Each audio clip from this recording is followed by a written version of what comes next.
Hello, everybody. I'm John Roberts. I think most of you know me. We're working with Richard Wilbur tonight. Nedra and I met Dick Wilbur in 2003 in Key West, where he and his wife Charlotte had a house with a rare swimming pool. I don't know how many of you know anything about Wilbur. I hope to inspire more of you to make his acquaintance, if only at secondhand. Well, it has to be because he died 3 years ago, but at the ripe old age of 96. We have many great poets in the Anglican tradition, of course. John Donne, T.S. Eliot. Wilbur is the supreme instance of an American poet who was a dedicated lifelong Episcopalian. Wilbur won 2 Pulitzer Prizes and was America's second poet laureate. He is also the most famous formalist of the late 20th century. By formalist, I mean he wrote in orderly elegance with traditional rhyme, meter, stanza. When everybody else was playing around with free verse or postmodernist obscurantism, Wilbur stubbornly persisted in the old tradition. And there was a reason. You see, he started writing poems seriously under the pressure of the chaos of World War II. He served as an infantryman in, get this, North Africa, Italy, and France. For him, bringing rhyme to the blank page celebrated the God of Genesis, who, you remember, used words to bring order out of the formless void. Or in Wilbur's words, one does not use poetry for its major purposes as a means to organize oneself in the world until one's world somehow gets out of hand. I guess the World War will do that for you. He told the Paris Review in 1977, "My feeling is that when you discover order and goodness in the world, it is not something you are imposing. It is really there, whatever crumminess and evil and disorder there may also be.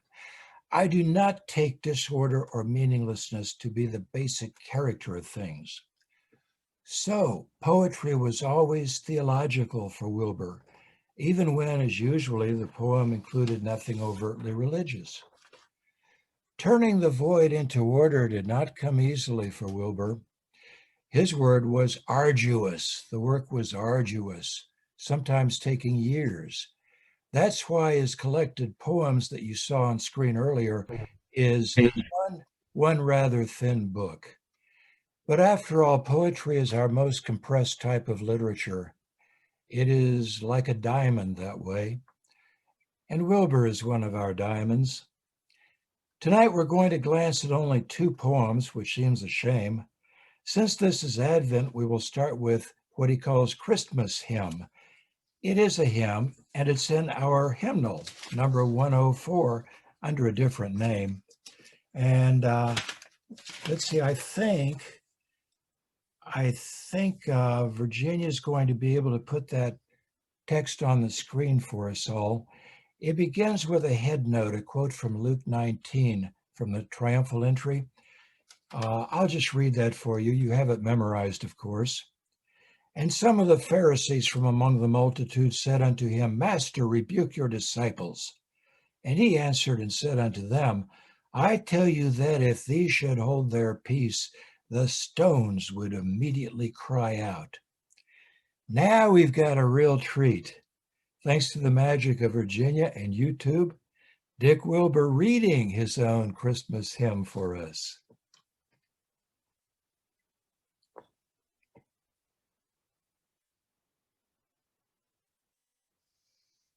A stable lamp is lighted, whose glow shall wake the sky. The stars shall bend their voices, and every stone shall cry.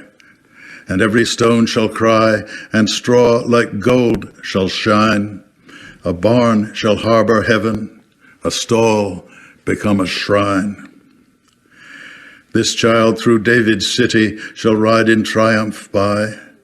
The palm shall strew its branches, and every stone shall cry. And every stone shall cry, though heavy, dull, and dumb, and lie within the roadway to pave his kingdom come. yet he shall be forsaken and yielded up to die. The sky shall groan and darken, and every stone shall cry, and every stone shall cry for stony hearts of men. God's blood upon the spearhead, God's love refused again. But now, as at the ending, the low is lifted high. The stars shall bend their voices, and every stone shall cry. And every stone shall cry in praises of the child, by whose descent among us the worlds are reconciled. One thing I found by answering Richard Winslow's challenge was that if you write a hymn and you're serious about it, you have no business filling it with maverick notions of your own. A hymn has to be perfectly orthodox so that a congregation can stand up and belt it out with one voice. And that's an interesting constraint under which to work, and of course, a great challenge.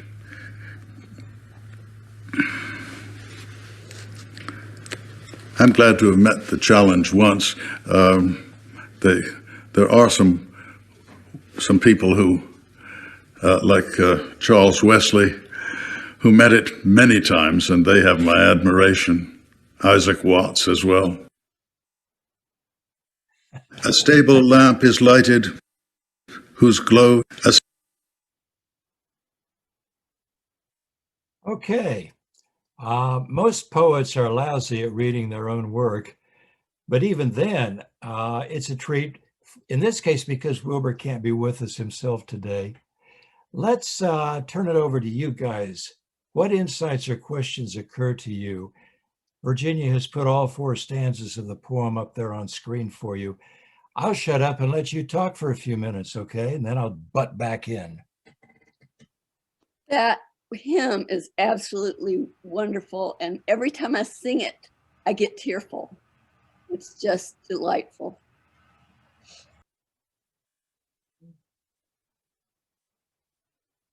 Somebody else? I just was going to say that I had not known this hymn until last year. And look at my vintage. I'm right there after Richard Wilbur. Well, not quite. But David, who was our interim choir master, programmed it in one of the Christmas services, and I don't remember which. But I remember just being, like Catherine, completely moved by this hymn and thinking, how could I have spent all these years at Christmas services and never have sung it? So that. What was moving about it, Ellie? Well, I think the particular lines were the repetition of every stone shall cry. I've always been moved by those verses about, if God were not praised, or that the very stones would cry out. And so I think that was the thing that sort of struck me. But then I don't know, that the other language is just very beautiful. The stars shall bend their voices. Yeah.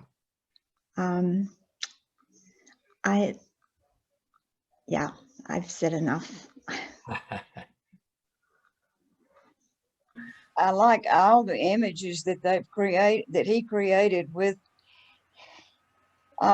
personifying all the stars shall bend their voices, every stone shall cry, the sky shall groan and darken,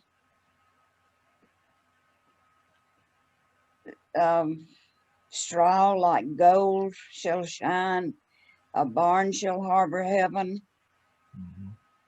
Mm-hmm. They're just, all those images are just beautiful. The palm shall strew its branches. I like all of the things that you can see in his words. And We have Go ahead. Go ahead. I was going to ask, is there a verse in the Bible that says that something can make a stone weep? I don't remember one, but if there isn't, there should be. Well, I hear that a lot. I mean, not a lot, but I hear it sometimes, and I love the image.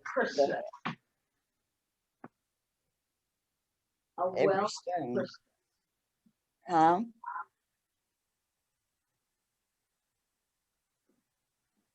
Yeah, you're right. If it's not there, it ought to be.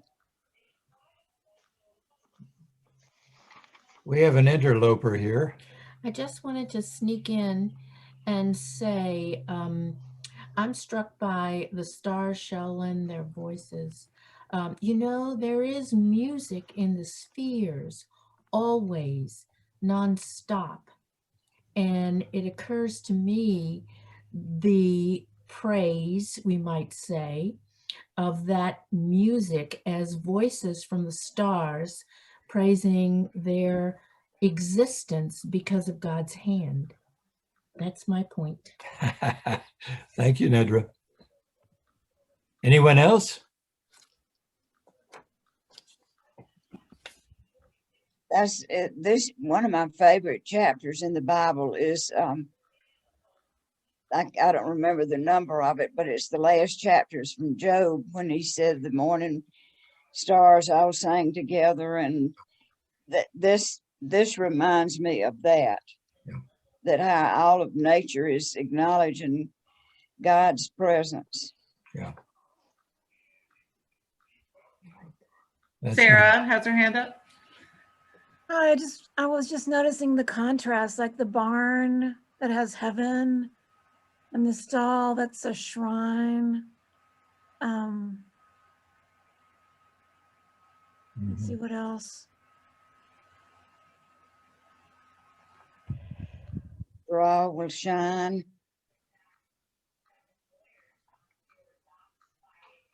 Those are the two ones that really struck me the most, I guess. We've got some comments in the chat about how many of us hadn't heard the song before, or like Ellie said, pretty recently. And I'm on with that too. It's all over YouTube, but I guess maybe we don't play it much. I don't know. And it's certainly not in the stores, in the department stores. Well, let me butt in then. I want to say just a couple things about this poem before we move on. You can see why I called the man a formalist. We have 4 stanzas, right, with rhyme couplets. Each line has 3 stresses and then a pause, and then 3 more stresses. There's a controlling image throughout, as you noted, the stone. There's Luke's quote, of course, the stones lining the road on Palm Sunday. Jesus points to those to speak to his audience, to reply to his audience. And it builds up to that clever, witty wordplay about the stony hearts of men. The theme is, I think Sarah said, is the contrast between high and low. The heavenly spokesman born in a stable, the Savior lifted on a cross. Somewhere in the background is the ascension. So you see what I mean about the traditional structure and elegance of Wilbur's poetry from this. It's interesting, he says he only wrote 1 hymn because he wasn't comfortable with the constraints of having to be completely orthodox. Was Wilbur an Episcopalian or what? Okay, are we ready to move on, Virginia? Let's put up there my favorite poem, if we can get the text up.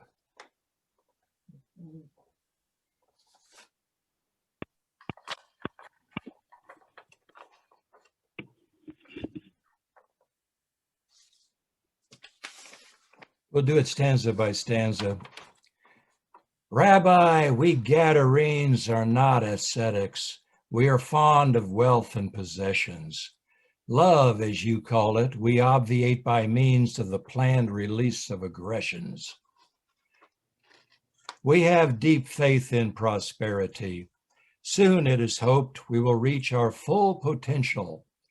In the light of our gross product, the practice of charity is palpably non-essential. It is true that we go insane, that for no good reason we are possessed by devils, that we suffer despite the amenities which obtain at all but the lowest levels. We shall not, however, resign our trust in the high-heaped table and the full trough. If you cannot cure us without destroying our swine, we'd rather you shoved off. This poem dates from 1969, but it feels like it was written this morning, doesn't it? Mhm. Again, the formalist aspect comes through clearly. In genre, we have a dramatic monologue. The Gadarenes are addressing Jesus. We have 4 stanzas, each is a quatrain. The meter is tricky. It's generally 3-5-5-3 stresses per line in each stanza, but the syllables vary from 5 to 14. The rhyme, of course, is ABAB, alternating couplets. And that tone is marvelously sardonic, isn't it? The theme, Wilbur is critiquing our American materialism. He makes the poem about us, not about the Gadarenes. In fact, in the manuscript tradition, in the 3 versions of this, in Matthew, Mark, and Luke, sometimes it's said in Gadara, sometimes in Gerasa, sometimes in Gergesa. And of course, it really doesn't matter because the poem is legendary, not historical. You know, Jesus made up stories about people like a Good Samaritan in order to illustrate truths about the kingdom of God. And scholars always point out that in the same way, the early church sometimes made up stories about Jesus to illustrate important points about him, who he was, what his significance was. So Wilbur pairs off everything here from the gospel accounts that would distract from his focus on you and me, on American materialism. He doesn't mention anything about the 3 possible settings. He doesn't mention that all 3 of those towns were Hellenistic. He doesn't point out that pigs for the Jews were unclean animals. He doesn't include any of the wonderful digs about the occupying Romans. Well, the name of the demoniac, you remember, was Legion. It's not in the poem, but Legion was the word for a group of 4,000 to 6,000 Roman soldiers. Or if you know the Greek, there's some wonderful treats in this poem, in the gospel account anyway. He gave them permission to charge down to the lake. According to Matthew, permission is epitrepsin, the technical Greek word for dismissing troops. Or again, the pigs rush into the sea, says Matthew. The word is ormesin, the technical word for Roman troops charging into battle. So we get rid of all of that in order to make the poem about Americans. Don't you like gross product instead of GNP? Or the metaphor of we are possessed by devils, not literal. I like the ending of the poem. We had rather you shoved off. Wilbur gets the literal shoving off of the boat as they go out onto the lake of the Sea of Galilee. The Greek doesn't have that in the Gospels. It simply says they besought him to leave. So that's Wilbur's original twist. Those are the things that jump out at me. let's have your turn again. Jump in. What else do you want to point out here? I love that we're possessed by the devils, that we suffer. I mean, we're going to endure and let them be there despite the amenities which obtain at all but the lowest levels. So it's like we're just going to put up with these devils for whatever else they can bring.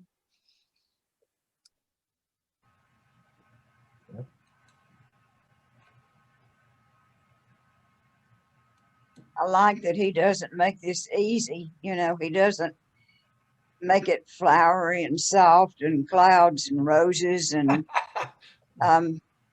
it's tough, you know? Yeah. Just gets right, cuts to the chase.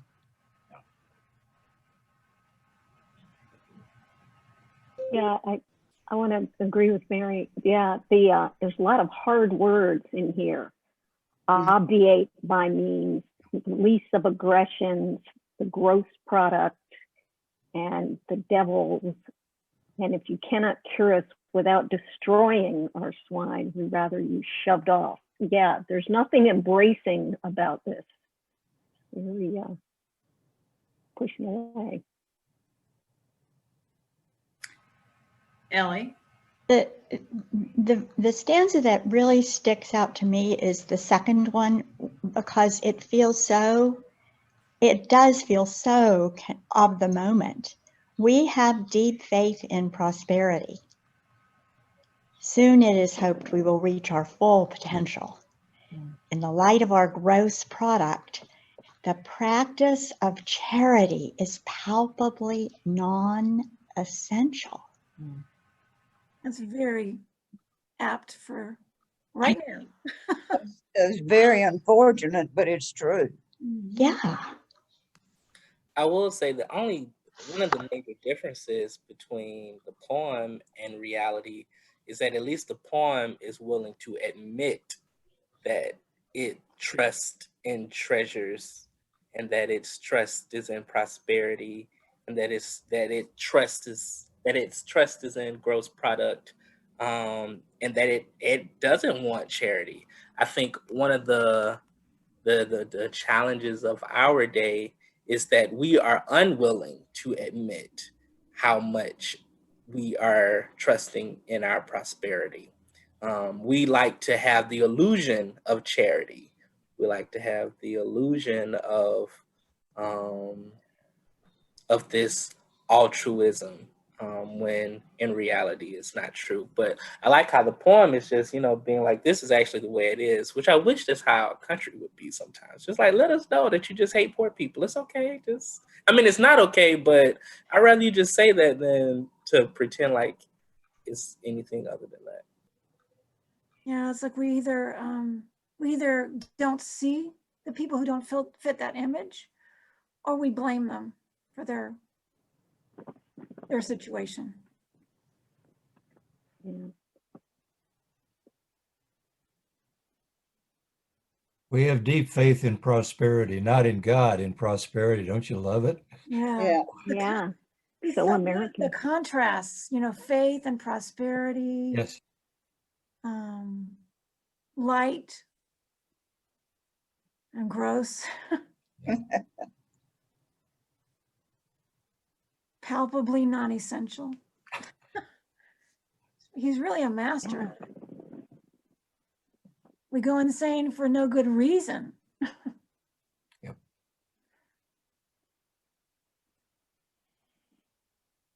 That line in the final stanza also, our trust in the high, we shall not, however, resign our trust in the high heaped table and the full trough. What kind of trust is that? I love the full trough. That's where pigs feed. Mm-hmm. Yeah. I can't see this word, the pictures are of it. If you cannot cure us without death, and what's the rest of the word that word? Destroying. Without destroying our swine. You cannot cure us without destroying our swine. We'd rather you shoved off. Mhm. So let us keep all these indulgent habits. If you Even if can't it's do to our that, then own we're not detriment. interested. Sorry, Deontes. Oh, I'm sorry, Sarah. I was just saying, like, let us keep all of these things, even if it's to our own detriment. Yeah, exactly. It's just really biting tones. Look at yourselves. Yes. And most of all, don't make us see us for who we are. Yeah. If you can't solve the problem without letting us see who we really are, then go away. We don't want to know. Uh-huh. Exactly. He's really We got, like us. We like us the way we are. he's nailed us. He really has. Yeah.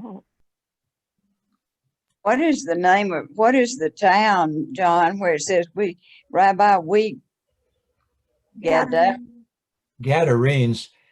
Matthew, most manuscripts of Matthew call the place Gadara, but in Mark and in Luke, it's sometimes they are Gerasenes, sometimes they are Gergesenes, and it's sort of an interesting footnote because because obviously the place Matthew envisions was not flat. There's a hill here. You remember in the gospel story, the pigs rush down over the cliff edge into the sea and drown. Gadara is not near the Sea of Galilee. It's more inland. Let's see. So in Mark and in Luke, sometimes it's one of these other towns. And the funny thing is that one of them is close, I forget which, is close to the Sea of Galilee, but it's flat. And in the 3rd century, Origen, the great church father and heretic, Origen in the 3rd century said, well, maybe it's really set in Gergesa because that's near the lake and it also has hills. But Frederick C. Grant, years ago, I was reading, and he's the one who pointed out to me, to my embarrassment, that I hadn't thought about it, that it doesn't matter because it's legendary. You know, like the story about what Jesus said in that prayer when it was just him and his Father in the Garden of Gethsemane, or what he said to Pilate in those private discussions. The church tried to fill in some of the gaps for us imaginatively from time to time. A year and a half ago, was it, we took a look at who St. Bartholomew was. We found out that we know very, very little about him, but that did not stop Christians from inventing all kinds of wonderful legends. That was a long answer. I forget the question. Gadara, yeah. Yeah, I was not familiar with that word. Yeah. Well, all 3 of these were little tiny towns. Uh-huh. And somebody has argued that, well, Gadara also included the region around it. So if they're Gadarenes, they could have actually lived down closer to the lake. We keep trying to salvage the literal factuality of the Bible.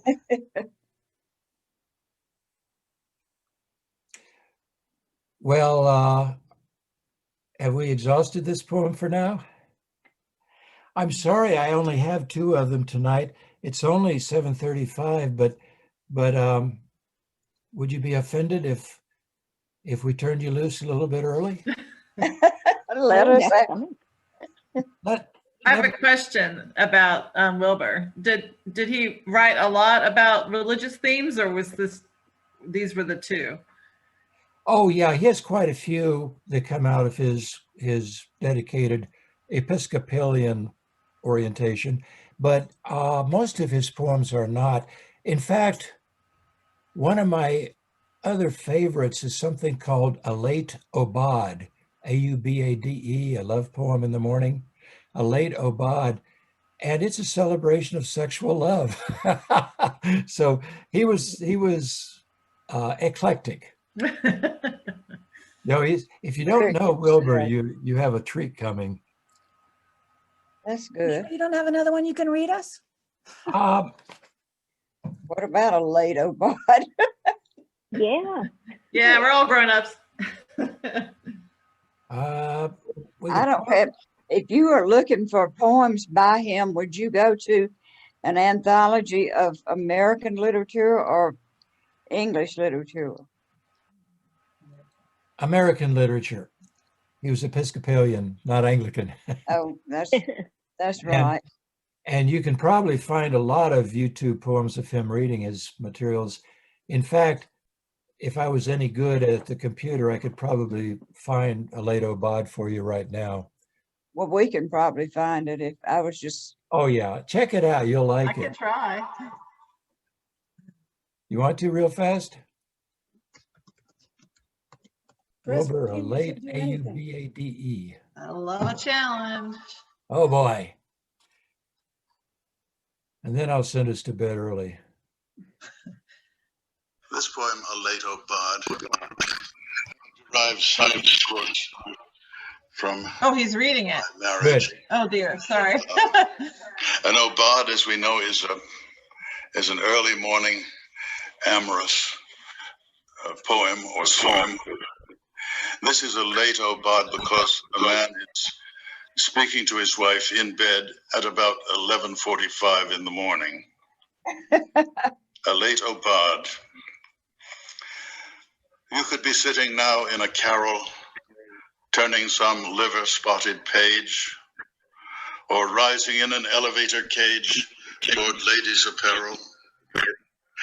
You could be planting a raucous bed of salvia in rubber gloves, or lunching through a screed of someone's loves with pitying head, or making some unhappy setter heel, or listening to a bleak lecture on Schoenberg's serial technique. Isn't this better? Think of all the time you are not wasting and would not care to waste. Such things, thank God, not being to your taste.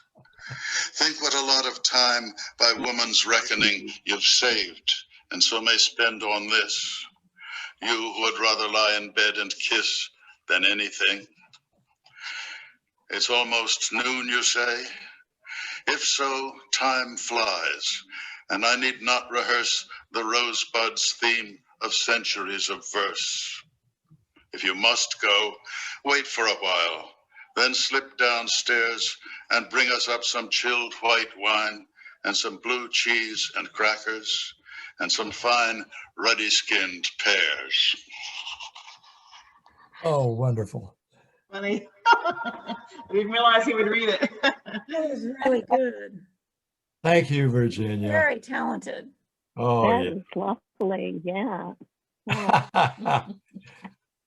But you notice he had to make them a married couple. Oh, yeah. Right. Where was the married part? I didn't actually. I mean, you kind of figure they're married because of. He used the word wife. Okay, Oh, He lived with his wife about 11. still very nice.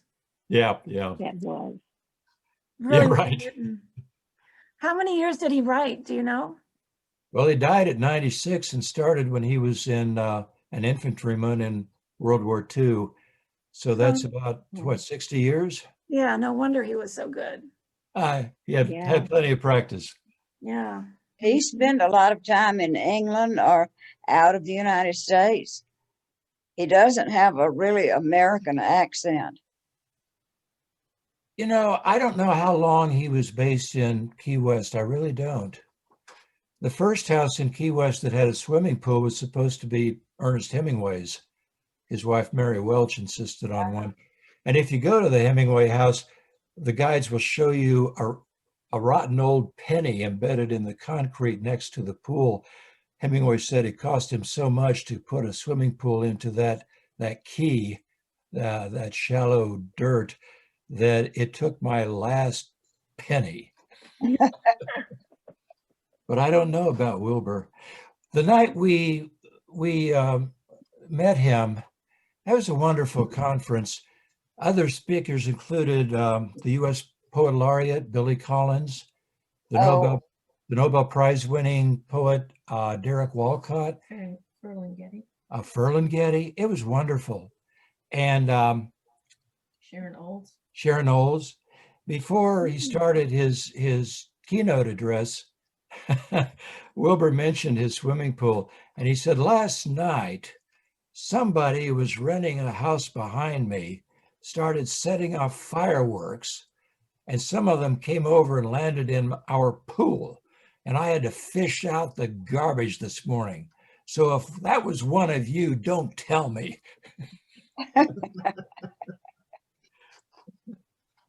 Okay, we're close enough. We can fudge a bit.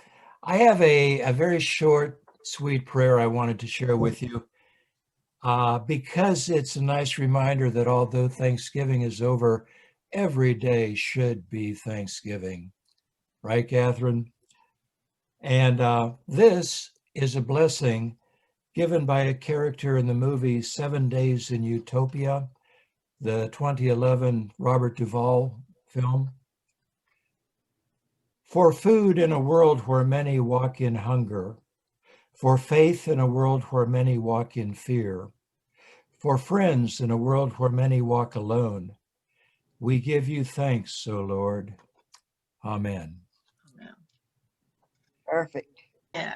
John, I realize that I have missed out on a great treasure, I think, in not having been at your classes before. You're And- kind, Ellie. You should go. You should go. And I wonder if you would share a little bit of what brought you. Are you yourself a poet, a professor of English? You know, Yes. maybe yes, everybody else yes. knows all these things. I But don't know anything. I would just love to hear a little bit about what brought you to this work. Oh dear, what, Nedra? Good question. Nedra's giving me clues here. Well, I'll take just think any words briefly of you, whatever you say. at the risk of boring you. I grew up the son of a fundamentalist Baptist preacher man.